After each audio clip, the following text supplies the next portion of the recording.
하나님 말씀 봅니다. 사도행전 26장 14절부터 18절입니다. 사도행전 26장 14절부터 18절은 바울이 이제 법정에 서서 이제 자기가 어떻게 예수님을 만났는지를 고백하는, 그래서 사도행전을 쓸 때는 바울이 예수님을 만나는 장면은 누가가 쓴 거죠. 근데 요 글은 누가가 썼긴 했지만 바울이 자기가 예수님을 만났을 때의 얘기를 자기가 말한 거예요. 그러니까 누가가 옆에서 보면서 쓴 것과 바울이 직접 그때를 회상하면서 말한 게 조금 더 내용이 있어요. 자, 어떻게 예수님이 사울이었을 때 바울에게 말했는지 같이 한번 읽어보겠습니다. 우리가 다 땅에 엎드려짐에 내가 소리를 들으니 히브리 말로 이르되 사울아 사울아 내가 어찌하여 나를 박해하느냐 가시채를 뒷발질하기가 내게 고생이니라. 내가 대답하되 주님 누구시오니까 주께서 이르시되 나는 네가 박해하는 예수라. 일어나 너의 발로 서라. 내가 네게 나타난 것은 곧 내가 나를 본 일과 장차 내가 네게 나타낼 일에 너로 종과 증인을 삼으려 함이니 이스라엘과 이방인들에게서 내가 너를 구원하여 그들에게 보내어 그 눈을 뜨게 하여 어둠에서 빛으로 사탄의 권세에서 하나님께로 돌아오게 하고 죄사함과 나를 믿어 거룩하게 된 무리 가운데에서 기업을 얻게 하리라 하더이다. 아멘.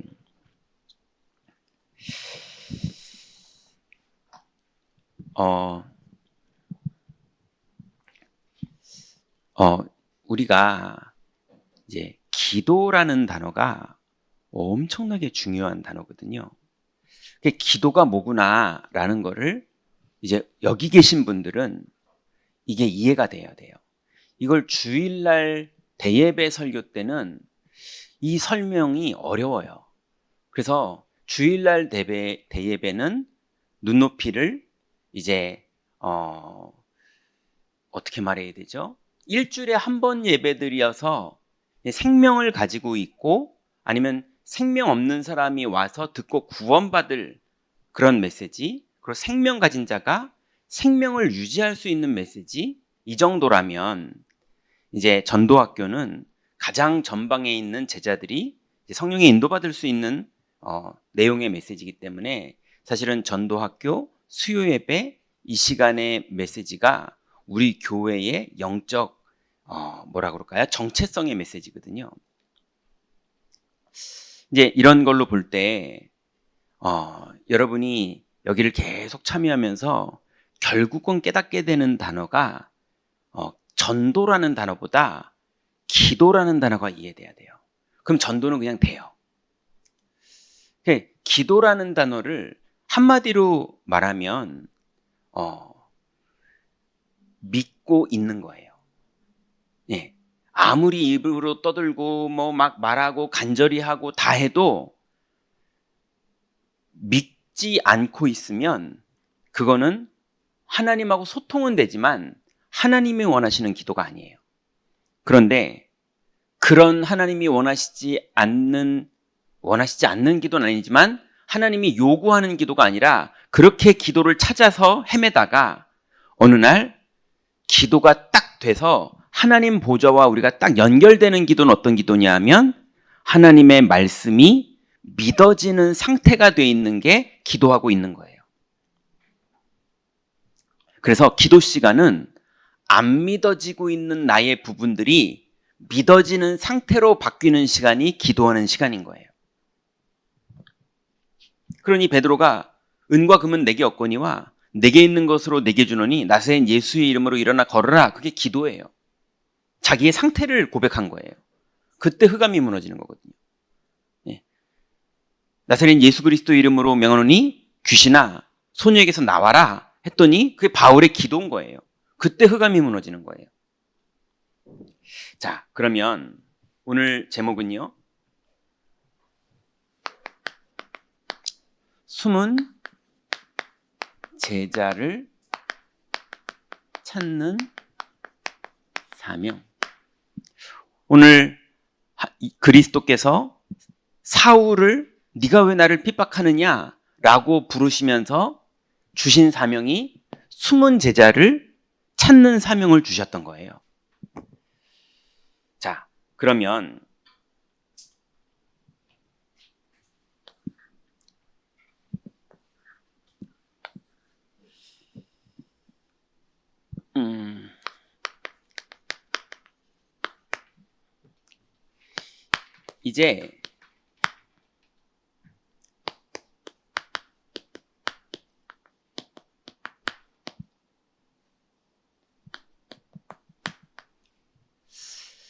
이제 우리 교육자들 중에 목사가 이제 기름 부은 받은 종이에요.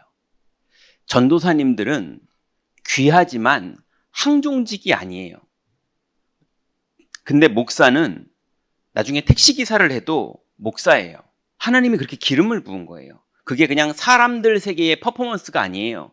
하나님과의 언약의 계약이에요.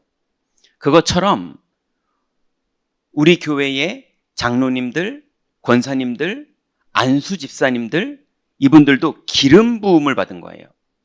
그게 그 사람이 사람의 행위라고 믿으면 그냥 사람의 퍼포먼스밖에 안 돼요.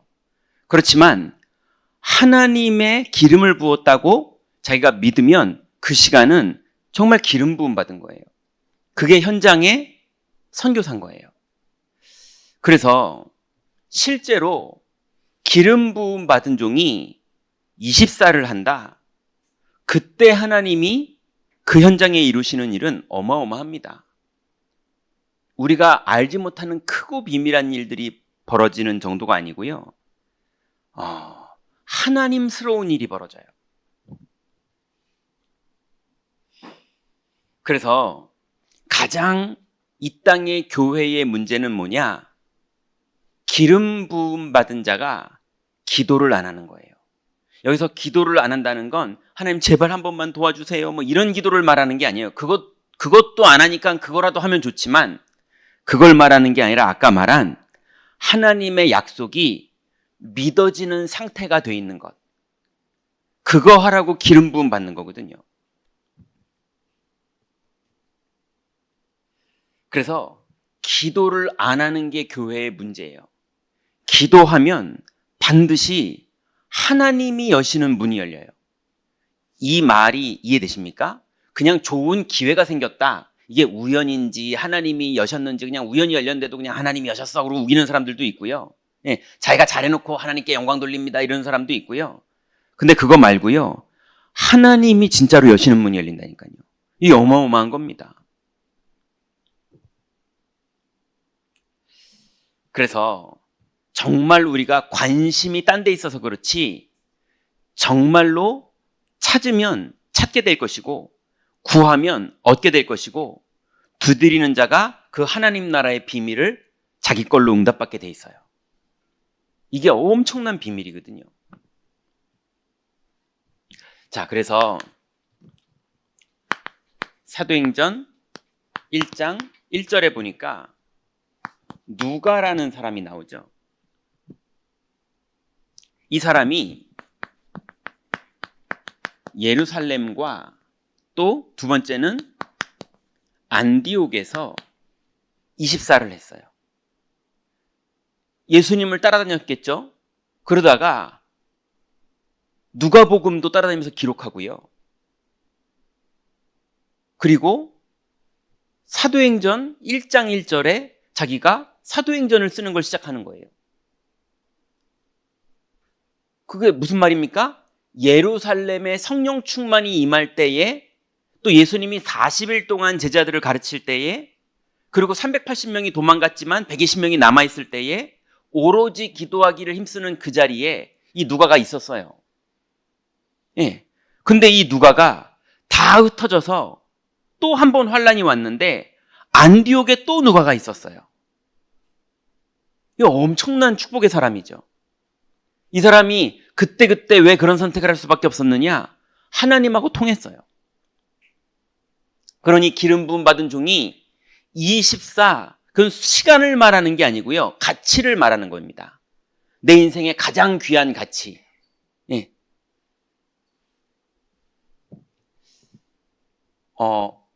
제가 너무 귀하게 생각하는 이제 청년이 이제 우리 교회 사람이 아닌데요. 근데 화요 집회 때 연락이 왔어요. 목사님, 저 목사님이랑 포럼하고 싶어요. 그래가지고 네, 빨리 들어갈게. 그래가지고 빨리 와서 만나봤더니 뭐 울면서 얘기하는 거예요. 목사님, 귀신이 다시 보여요. 그러면서 팔에 한 10번을 그었어요. 근데 원래 양팔을 많이 그었던 애거든요. 근데 10번을 그어가지고 붕대를 칭칭 감고 왔는데 피가 다 터졌더라고요. 막 피가 흘러요. 그래서 울면서 뭐라 그러냐면, 목사님, 그때 1년 전에 사역하고 이럴 때 다 끝났는데 다시 보여요. 근데 더 무서운 소리를 하는 거예요. 이 친구는 그게 무서웠나 봐요. 정리 딱 끝내줬는데 그 친구 딴에는 그게 무서울 수 있겠더라고요. 그게 뭐냐면, 목사님, 오랜만에 1년 만에 귀신을 봤는데 제가 반가워했어요. 이러는 거예요. 얘가 심장이 덜컥 내려, 아이가. 왜냐하면 귀신이 싫어가지고, 그렇게 싫어서 그리스도로 담나고 너무 행복했는데 귀신이 보였는데 자기 마음에 반갑다고 느껴졌으니 이거 누구한테 말도 못하고 얼마나 무서웠겠어요. 근데 그거 무서운 거 아니거든요. 금방 해석해 주니까 금방 끝났습니다. 그래서 속이는 거짓말을 정체만 알면 아무것도 아니거든요. 근데 이 아이 혼자 너무 겁을 먹고 있었던 거예요. 그러니 제가 그 아이하고 포럼하고 나서, 야, 내 진짜 평생 기도했어요. 계속 매일 기도해요. 틈만 나면 기도해요. 하나님, 이렇게 갈급한 사람이 현장에 꽉 찼는데 하나님, 저는 절대 딴짓하지 않는 목사 되게 해주세요. 저 딴짓할 기질들이 있거든요. 그럼 보이면 좀 말려주세요. 근데 안 하고 싶어요. 왜냐하면 너무 많은 사람들이 갈급하고 너무 많은 사람들이 길을 찾고 있는데, 영적 상태, 기도가 되는 상태, 그 상태를 가지고 있는 교회, 그 상태를 가지고 있는 현장의 선교사 여러분들이잖아요. 그 상태를 가지고 있는 담임 목사, 그 상태를 가지고 있는 부목사, 그 상태를 가지고 있는 전도사, 이런 사람들이 있어야 되거든요. 그러니까 하나님, 다른 분들은 모르겠고 일단 저는 그거 하게 해주세요. 너무 아이를 위해서 기도하는 마음이 마음에 와닿을수록 정말 깨어있고 싶다. 보좌와 통하는 사람 되고 싶다. 그러니 누가가 그랬어요. 예루살렘에서도 그랬고 안디옥에서도 그랬던 사람이었던 거예요. 그래서 성령의 충만함이 임하는 자리에 항상 있었던 사람. 그래서 성경에는 바울과 바나바를 따로 세워라 그랬는데 누가가 거기를 따라갔다니까요.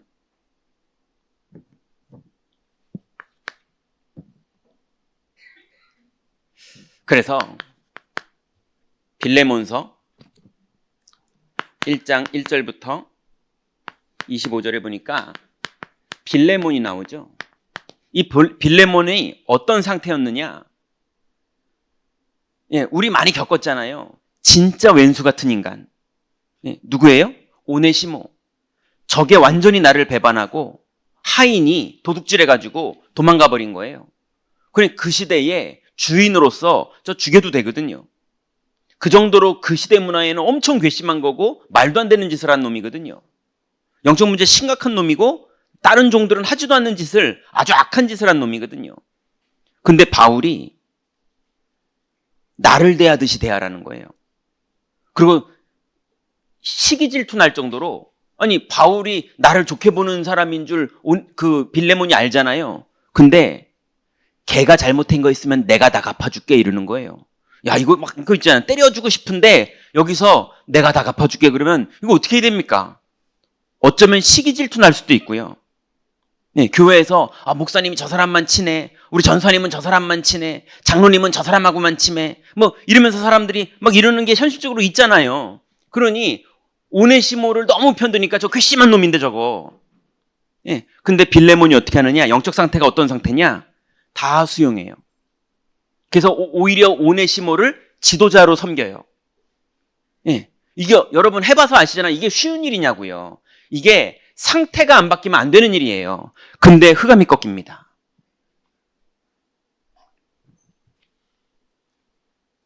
그러니 우리 교회 안에 다른 교회에서 오셨는데 눈치 보이거든요. 예, 와 계신 여기 다른 데서 오신 분들은 여기 오면 눈치 보이거든요. 예, 왜냐하면 우리 교회가 아니잖아요. 옛날에 거기가 우리 교회지. 예, 우리 목사님이 아니잖아요. 옛날에 섬기던 목사님들이 있는데, 그죠? 예, 저도 여기 왔는데 한 5월, 4월까지는요. 김성신 목사님이 담임 목사님 나오시겠습니다. 그런데 나를 부르나 싶더라고요. 예. 그러니 김성신 목사님도 얼마나 어색하겠어요. 담임 목사님 몇 번을 바뀌었는데. 그러니 우리가 다 지금 그렇게 왔는데, 맞죠? 그렇게 왔는데 이 안에서 또 누구와 또 나랑 안 맞기도 하고, 저 사람은 말투가 왜 이렇게 별로 마음에 안 들기도 하고, 저 사람은 하는 행동이 막 마음에 안 들기도 하고, 막 서로 문화도 다르고 이러거든요. 근데 빌레몬은 어느 정도냐? 너무 괘씸하고 너무 화나고 너무 이해도 안 되고 그러지만 영적 상태가 오직 그리스도였어요.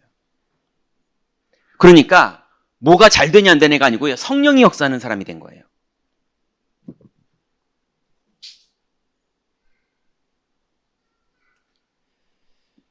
그래서 빌레몬은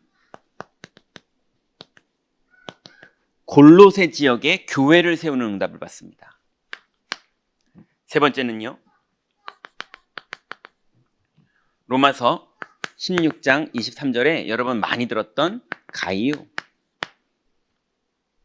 이 가이오가 24 기름 부음 받아놓고 24 기도하는 종이었어요. 그러니 많은 전도자들의 식주인 역할을 하고요. 회당에서 바울이 사역을 못하니까 자기 집을 오픈하고 사역을 하는 거예요. 그 시절에는 그러다가 큰일 나거든요. 야손이 그러다가 혼났잖아요. 근데 가이오가 그거를 어느 지역에서 했냐면 가이오는 고린도 지역에서 했어요.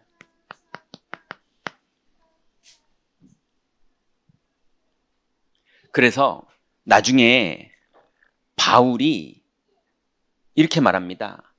내가 세례를 주지 않는데 가이오에게는 내가 세례를 줬다면서 바울 사역에 2명에게 세례를 주는데 그 중에 한 명이 가이오예요. 이번에 제가 이제 취임식을 이제 하게 될 건데요. 주일날 광고할 건데 이제 8월 10날 하거든요. 근데 그때 우리 교회에 이제 밖에서 들어오신 분들을 이제 같이 취임할 겁니다. 왜냐하면 이제 시무 중직자분들이 아니시거든요. 그래서 시무가 되면서 저도 취임을 하고 여러분도 우리 교회에 기름을 부은 자로 다시 인정되는 그런 시무가 되는 취임을 같이 하게 될 거예요. 그러니 그러면서 우리가 같이 세례를 받고 같이 취임을 하고 같이 기름을 부음 받아서 실제로 그 모든 것들이 그런 행사를 했다 그게 아니라 그 하나님이 허락한 기름을 부음 받고 우리가 하게 되는 게 뭐냐면 상태가 되는 거예요. 그거 될 때 보좌와 통하게 되고 하나님 나라가 이루어지고 흑암이 무너지면서 하나님이 드디어 숨은 제자를 우리에게 맡기시게 하고 만나게 되는 문을 여시는 그런 하나님 나라의 일이 그때부터 벌어지는 거거든요. 그럼 이게 엄청난 겁니다. 자, 그러면 이 비밀을 누리고 있으면요, 반드시 현장에서 하나님 문 여시는데요, 숨은 제자의 문을 여십니다. 숨겨져 있어요. 우리가 이 비밀을 누리고 있는데요, 빌레몬도 여정이 있죠. 왜냐하면 오네시모 그놈 좀 그 왼수 같은 놈, 그런 놈이 어떻게 있을 수 있지? 그랬는데 어느 날 그놈이 나타났으니 선입견이 얼마나 생겼겠어요. 근데 바울이 뒤에서 백업을 하면서 얘의 빚을 내가 다 갚아줄게 이러면서 얘를 뭐 지도자로 삼으라고 그러는데, 아니 그거 어떻게 가능하냐고요. 저 왼수 같은 놈, 내 하인이었던 놈이 지도자가 되는 게, 그 사람이 하는 설교를 내가 들어야 되고, 이게 너무 정서적으로 안 맞는 거잖아요. 그러니 그때 나오는 단어가 여정이에요. 여정. 언약의 여정. 예. 내 문화를 선택할 것이냐, 언약의 여정을 갈 것이냐, 내 상태대로 살 것이냐, 언약의 여정을 갈 것이냐, 내 기질대로, 내 체질대로, 내 습관대로, 내 문화대로 갈 것이냐, 언약의 여정을 갈 것이냐. 이 믿음의 선택을 할 때마다 우리의 뇌구조와 세계관이 막 바뀌는 거예요. 근데 그 바뀌는 순간마다 하나님 나라가 이루어지고 흑암이 무너지는 거예요. 그래서 그 여정을 가고 있는데 하나님은 숨은 제자의 문을 여세요.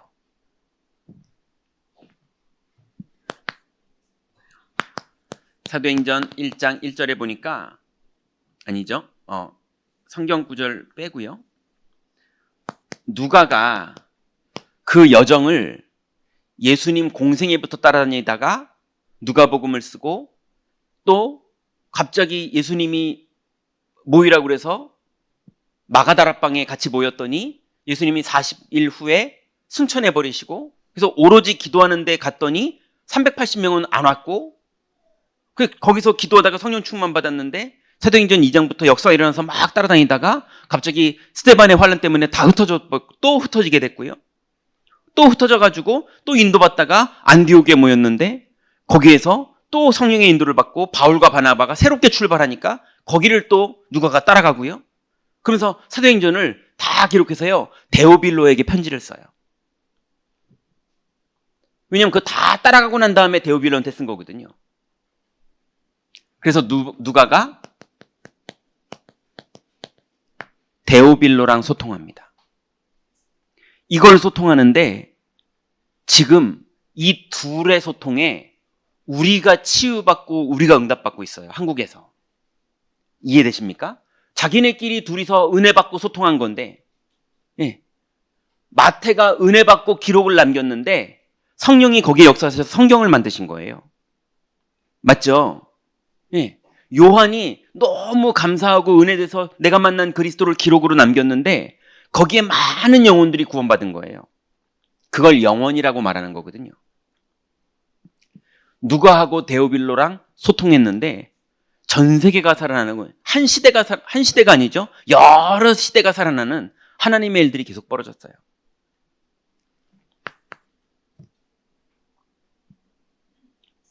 또 빌립이 복음을 붙잡고 흩어졌는데 흩어지다 보니까 사마리아 성에 들어가서 복음을 막 전하게 된 거예요. 어떻게 사마리아 성에 들어갔는지 이유도 모르겠어요. 막 흩어지다 보니까 글로 간 거거든요. 사람들이 절대 안 가는 그 도시인데 치유사역의 역사가 계속 일어나는 거예요. 빌립이 그때 알았겠죠. 나는 치유사역자인가 보다. 하나님 그쪽으로 문 여시니까요. 그래서 치유사역에 가서 성경에 보면요. 귀신 들린 자, 안증뱅이, 중풍병자 그래서 귀신이 소리 지르러 나가고 이런 일이 벌어지던 빌립이었는데 이 빌립에게 하나님이 성령님이 광야로 나가러서 갔더니요. 이번에는요. 완전히 내시를 만나는 거예요. 재정을 맡은 에티오피아의 재정을 맡은 엄청난 국가 공무원을 만나는 거예요.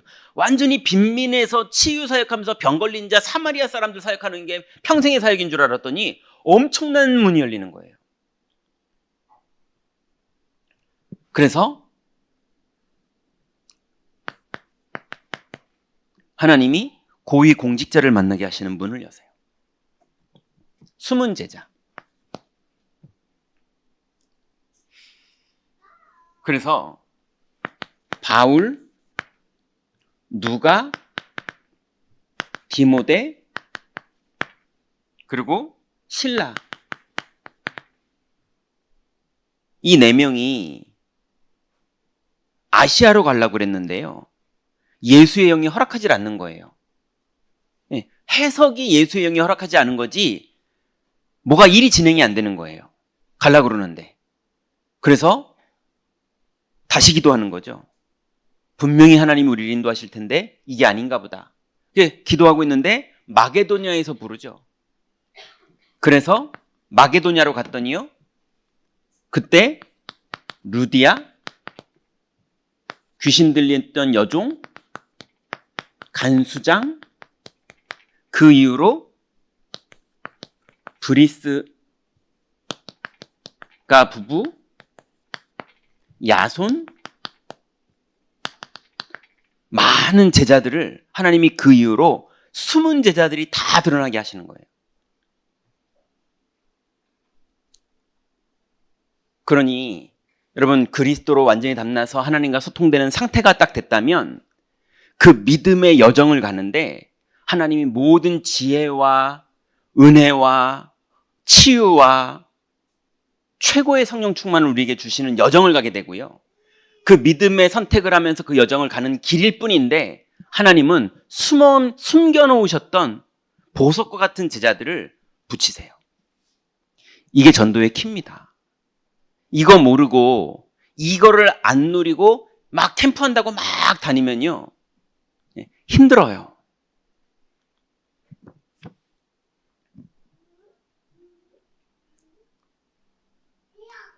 그래서 여러분 전도할 때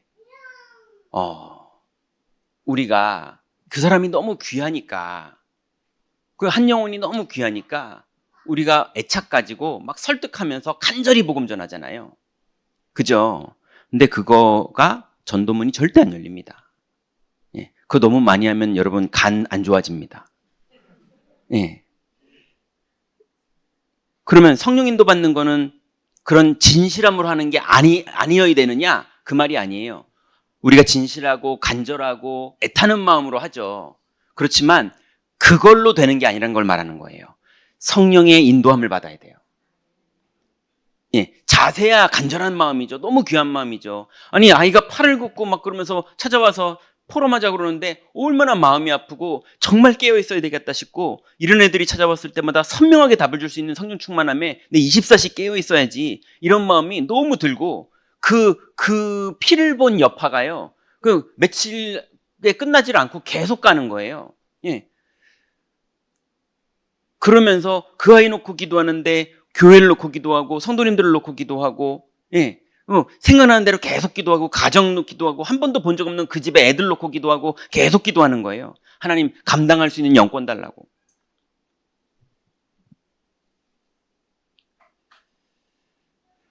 근데 그 상태가 됐을 때 하나님 문 여시는 거예요. 여러분 이 축복 속으로 24지의 축복 속으로 들어가시기 바랍니다. 자, 그러면 세 번째로 숨겨둔 하나님의 방법이 있어요.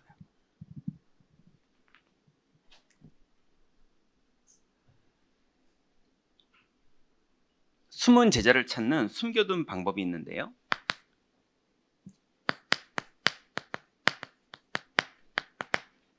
현장에는 갈급한 자가 있다는 것을 보는 눈이 있어야 돼요. 요한복음 3장 1절부터 21절에 보니까 누가 그랬죠? 니고데모가 그랬죠. 밤에 몰래 얼마나 갈급하면요. 밤에 몰래 찾아와서 못 깨달은 소리를 막 해요. 랍비여 그래요. 주여 그러지 않고 랍비여. 내가 보니 선생님은 하늘에서 온 자가 맞는 것 같습니다. 이게 믿는 것도 아니고 안 믿는 것도 아니고 애매한 소리를 헷갈리는 소리를 막 와서 하는 거예요. 예수님이 자세히 듣지도 않아요. 그 말 했는데 야 너무 제대로 못 깨달았구나 이렇게 말 안 하고요. 물과 성령으로 거듭나지 않으면 하나님 나라를 볼 수가 없다 이래요. 그러니까 또 둘이서 막 완전히 그 동문서답하는 거예요. 그러면 어머니 뱃속에 다시 들어가야 됩니까? 또 육신 소리하고. 그 예수님은 또 성령으로 난 자는 이러하니 바람이 임의로 불매 또 이러면서 얘기하고 서로 못 알아듣는 소리 하다 끝났어요. 그리고 근심하면서 갑니다. 근데 이 사람이 나중에 보니까 제자가 돼 있어요. 그러니 현장에는요 갈급한 사람이 갈급한 상태로 자기 딴에 갈급해서 절에도 가보고 통일교도 가보고 신천지도 가보고 막 방황도 해보고 술도 먹어보고 자해도 해보고 별의별 걸 다 해보다가 그러면서 고민도 해보고 뭐 막 이러고 그러다가 그걸 다 가지고 우리를 찾아와요. 그 말해줘도 못 알아듣기도 하고요. 말해줬더니 시비 걸기도 하고요. 그래요. 근데 그 중에 숨겨놓은 제자가 있어요. 그러니 우리 눈이 어디 있어야 되느냐? 갈급한 자가 어디 있나? 이거 찾으면 됩니다. 그래서 갈급한 자가 막 말씀 들으려고 막 앉아있고 막 나를 따라서 막 들으려고 그러면 너무 귀하죠. 그렇지만 갈급한 자가요. 이거 가지고도 안 채워져서 또 갈급해서 딴 데로 가기도 해요. 잘 보내주시면 됩니다. 욕하지 마시고. 갈급해서 갈급한 자는 원래 그래요. 우리가 해야 될 일이에요. 왜냐하면 예수님 때 갈급한 자가 남자만 5,000명이 따라다녔어요. 나중에 예수 죽여라 하니까 다 죽여라 하고 소리 질렀던 사람들이에요. 자기 이득 때문에, 자기 입장 때문에, 자기 변명하려고. 베드로도 예수님 저거 저주받을 놈이라고 이러면서 욕하면서 베드로도 살 길 찾는데 5천 명의 갈급한 자들은요 막 예수님 욕하는 거예요. 바라바를 놔주라고. 갈급한 자는 갈급해서 그러는 거예요. 답을 얻는 거랑은 다른 얘기예요. 두 번째, 그 중에 충성된 자가 있어요. 누가 그랬냐면 사도행전 16장 15절에 보니까 루디아가 그랬죠. 주께서 루디아의 마음을 여셨어요. 그래서 루디아가 고백하기를 나를 주 믿는 자로 알거든 내 집에 와서 유해라. 우리 집에서 다락방 열어주세요. 제가 조정할게요. 이렇게 고백이 나온 거예요. 루디아 중심으로 빌립보 교회가 세워지죠. 그러니 하나님 앞에 여러분 자기 집에서 빌립보 교회를 세운다는 일이 쉬운 일이 아니거든요. 마가의 엄마와 마가 요한과 그리고 삼촌 바나바와 이 사람들이 마가 다락방을 오픈했는데 120명이 모여있고 그전에 500여 명이 있었어요. 그 사람들 밥 먹는 거 치닥거리 그 사람들 왔다 갔다 하면요 쓰레기 이거 다 어떻게 감당합니까? 그거를 마가의 어머니가 감당했었다니까요. 충성된 자들이 있어요. 루디아가 그거였어요. 귀신 들린 애가 여러분 현실적으로 생각해 보세요. 귀신 들린 애가 얌전했겠냐고요. 제정신 아니어서 바울한테 며칠을 따라다니면서 바울을 괴롭혔던 애인데요. 그 예수 영접했다고 완전히 신사가 됐겠냐고요. 아니라니까요. 근데 루디아가 그걸 다 감당했던 거예요. 충성된 자. 근데요, 이 정도를 넘어서 충성된 자가 따로 있고요. 그 중에 사명자가 있습니다.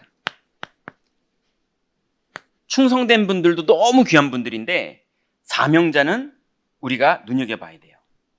그게 오늘 우리가 읽었던 본문에 사도행전 9장의 얘기를 사도행전 26장 14절부터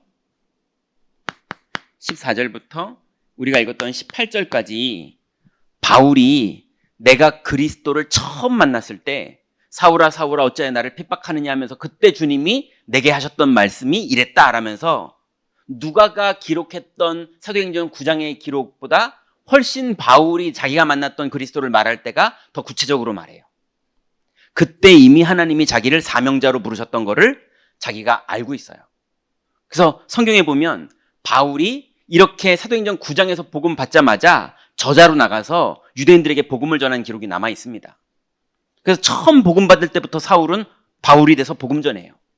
그러니 충성된 자가 따로 있고요. 사명자가 따로 있어요. 그러니까 갈급한 자였다가 충성된 자로 바뀌는 사람이 있고 끝내는 딴 데로 가는 사람도 있어요. 갈급하기 때문에. 근데 갈급한 자 중에 충성된 자가 나오고 충성된 사람 중에 사명자가 돼서 그리스도의 복음을 왕들에게, 임금들에게, 이방인들에게, 유대인들에게 전하는 사람이 있고 그냥 충성된 헌신으로 쓰임받는 사람이 또 있고 이런 겁니다. 이해되시죠? 그런 현장에 사명자가 될 사람, 그 시간표가 된 사람을 그 눈으로 도와주는 눈만 있으면 돼요. 또 충성된 사람이 복음 때문에 헌신하는 그 충성된 마음을 이해하고 그 사람들과 함께 동역하면 돼요.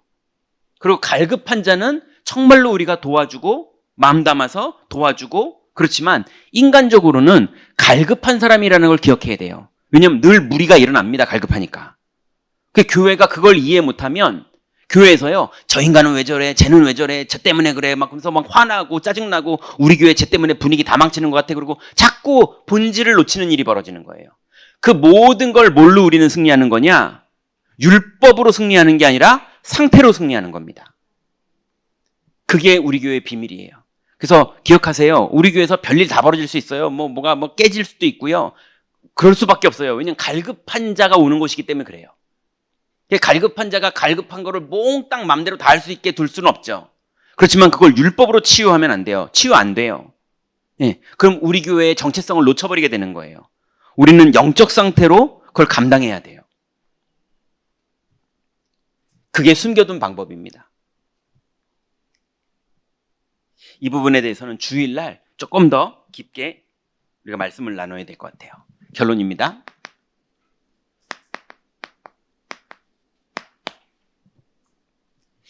이제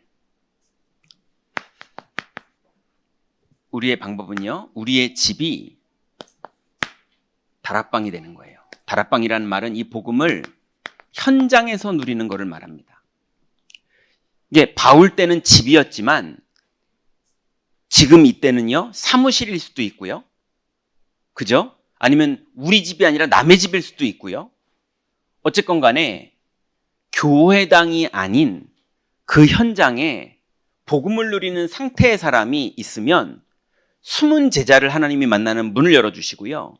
숨은 방법으로 그 사람을 치유하는데 하나님 나라의 비밀과 상태가 통하는 제자의 문을 딱 여세요.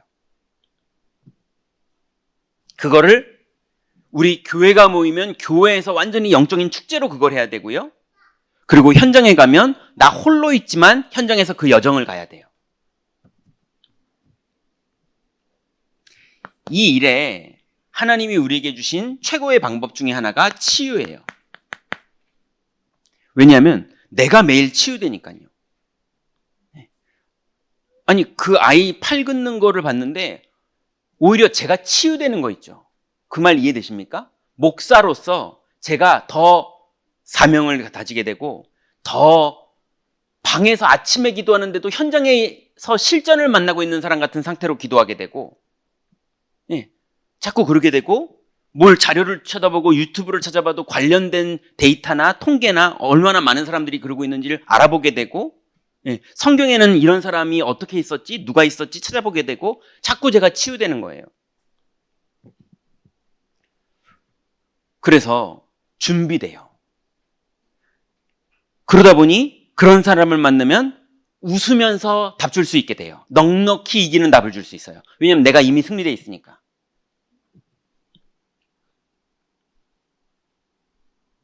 그래서 초대교회는 치유 쪽으로 계속 하나님이 문을 여셨던 거예요. 그러고 있는데 여기 치유에서 문이 열리면 또 갈급한 자 아니면 충성된 자 아니면 사명자일 거 아니에요. 그죠? 거의 많은 사람들이 갈급한 자입니다. 근데 그렇게 하다 보니까 드디어 또 제자가 나와요. 그 제자가 나오면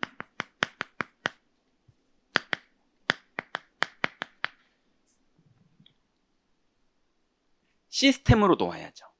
이제 그 시스템에 대한 이야기들을 이제 우리 전도학교와 앞으로 우리 교회가 진행할 훈련들에게서 여러분이 답을 얻게 되실 거예요. 왜냐하면 초대교회는 절대로 대중 집회를 하지 않았어요. 초대교회는 이거 안 했어요. 예. 유대인들 예루살렘 성전 다 이런 식이었거든요. 근데 바울은 집에서 제자 사역을 했어요. 이걸 보고 제자 시스템이라고 하는 거거든요. 그래서 제자 시스템의 키는 사도행전 17장 1절에 제일 중요한 키입니다. 누가 가는가? 그 현장에 누가 가는가가 너무 중요해요. 상태를 가진 사람이 가야 돼요. 그래서 사도행전 17장 1절에 보니까 이제 데살로니가 지역에 전도하러 들어갈 때 그들이 이렇게 말했어요. 그 그들이라는 게 바울 팀을 말하는 거거든요. 예, 바울 팀이 들어가니까 그때 성령이 거기 역사를 시작하시는 거예요. 두 번째는 17장 6절부터 7절에 보니까 그 안에 들어가서 누구를 남기는가? 누구를 남기는가? 야손을 남겼어요. 바울이 그 지역에 들어가서 결국은 그 상태를 누리고 있다가 야손을 남기고 빠져나오는 일이 벌어지는 거예요. 우리는 언젠가 천국 다 갑니다. 예. 그러면 우리는 여기에 누구를 남기는가? 제가 이제 윤 장로님하고 저번에 얘기할 때 이제 혼자 생각을 말씀드렸어요. 근데 애매한 표정을 지으시더라고요. 뭐였냐면 내가 몇 살까지 목사를 할 수 있을까? 목사야 뭐 죽을 때까지 하겠죠. 근데 실제로 목회가 가능한 담임 목사를 내가 언제까지, 이제 왔는데 그 생각을 하는 거예요. 예, 언제까지 할 수 있을까? 70까지 할 수 있을까? 보니까 70 되신 분들 보니까는 교회를 힘있게 끌어가기에는 그때는 빨리 젊은 정말 깨어있는 제자가 그때까지 남겨져서 그 젊은 제자가 제 생각에는 한 40대 중반쯤 되는 그쯤 되는 사람이 힘있게 교회를 끌고 가야 그래야 되지 않을까. 뭐 혼자 생각이에요. 그냥 생각이에요. 계시를 받은 것도 아니고. 네.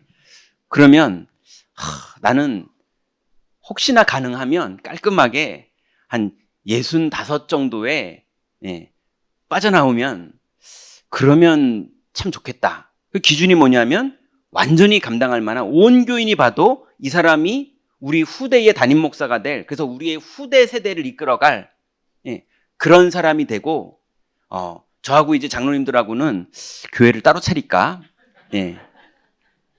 아니, 제가 머릿속에는 그런 게 있어요. 한 교회인데 한 캠퍼스 안에 노인들만 모이는 교회를 따로 만들고 싶어요. 그래서 돌아가실 때 재산 다 젊은 세대에 남겨주고 가시고, 그래서 노인들이 하는 노인전도, 왜냐하면 젊은 목회자들이 젊은 세대와 그 후세대를 전도하고 가야 될 거 아니에요. 안 그러면 늙은 교회 돼버리거든요. 아무튼 혼자 이런 생각도 하고 저런 생각도 하고 그랬는데, 오자마자 장로님한테 그 얘기 65세 그러니까 장로님 표정이 어두워지시더라고요. 네. 일찍 우리가 나올 수 있고 젊은 세대가 새롭게 갈 수 있다면 그건 축복이죠. 그런 제자가 안 나와서 문제인 거죠. 그죠? 그러니 그거는 뭐 우리가 안 되면 80까지도 가야지 어떡합니까?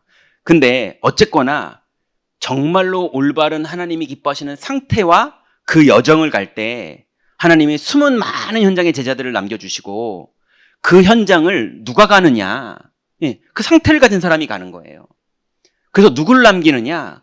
그 상태를 배울 숨겨져 있는 제자를 남기고 빠져나오는 거예요. 그래서 우리는 언젠가 다 천국 갈 건데 우리가 이 세상을 빠져나가는 날이 온다니까요. 그때 제자를 남기고 빠져나가야 돼요, 우리는요. 그죠? 우리가 사업을 어느 날 접는 날이 오잖아요. 그만두는 날도 오고. 그때 제자를 남기고 사업이 끝날 거냐? 그냥 돈이 모자라서 사업이 끝날 거냐? 제자를 남기는 사업이어야 되거든요. 목회자도 제자를 남기는 목회여야 되거든요. 그죠? 이 땅에 영원한 게 뭐가 있습니까? 제자밖에 없어요. 그래서 누가 가느냐? 누구를 남기느냐?